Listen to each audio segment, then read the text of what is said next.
Hey there, Luke. I really enjoyed your first couple of sentences in which you stated that you're looking for a view of existence that was consistent as well as truthful, and that this kind of philosophy grants the greatest amount of happiness. And I couldn't agree more. However, I'd like to add that it's the only way to obtain consistent happiness. Unfortunately, a lot of people believe that believing in a lie is better than believing in truth. That was the theme of the second Batman, and why I hated it so much, despite the fact that I've always had a deep fascination with comic book characters. And even though Heath Ledger's performance was astounding, the end left me very disturbed. The writers explicitly stated that it was better to glorify a sadistic man, Harvey Dent, as a hero than to accept the reality of the situation. That it was better to coax the city of Gotham into a lie, manipulating them into believing that Harvey Dent was a saint, just so they wouldn't lose hope, that no rational being could find hope in the facts of reality, that reality itself is an ugly beast. Well, they couldn't be more wrong.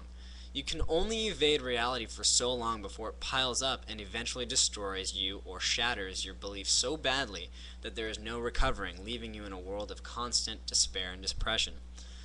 It is to the contrary of that theme that one finds hope and happiness. It is only through an excruciating analysis of the nature of existence that one can find happiness, that one can find hope. For example, if you're a guitar player, if you know, not believe, but know that practicing every day will increase your skill, which gives you better odds, not a perfect chance, but merely better odds, at making a career out of playing music, then you will find yourself looking for ways to continually increase your chances of success, making the goal much more visible, leaving you much more hopeful. However, you would be fully aware that failure is a possibility. Even amongst the loom of failure, you would still be happier than if you merely believed, without understanding the means required for success in the music industry, that you would become a rock star. Notice how this belief does not encompass a full view of reality. It rejects the idea of failure. Instead of practicing every day, you partake in other activities completely irrelevant to guitar playing. You do this believing, having faith that you will be a rock star, just because maybe it's your destiny. Then when failure hits and reality sinks in, it'll be a devastating blow, one that many cannot accept, leading them further into denial. The thing about nature, which you stated, is that it's completely consistent. Denying one aspect forces you to deny another, since contradictions from one sector are visible in another.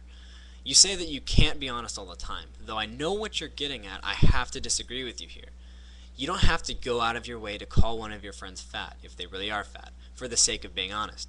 If they don't believe in that factor, then they are simply denying a part of reality, and so when they go to try to fit into those 00 pants they just bought, they will be rudely awakened to another contradiction that will either force them to accept reality, or go on and deny reality and claim that the pants really aren't 00s, and that there's a printing mistake, they're actually quadruple zeros, or whatever they want to make up. I choose to not hang around people that can't accept reality. That way I'll never be forced into a situation that, in order for me to maintain that relationship, I would have to lie. You stated this about 5 minutes into your video, so I don't see why you claim that you can't be honest all the time. You can be honest all the time. However, it is much easier said than done, because obviously lying at any particular time may seem like your best option.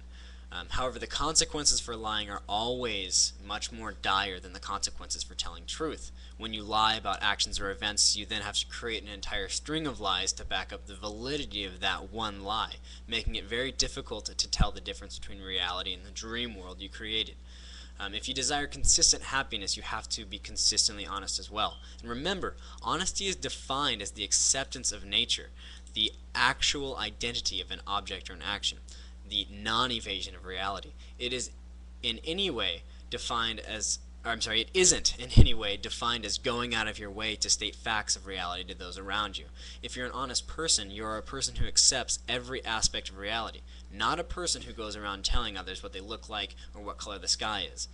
And quickly addressing identity. To exist is to be something. You said you don't have an identity and that your identity is whatever facade you've been keeping up the longest.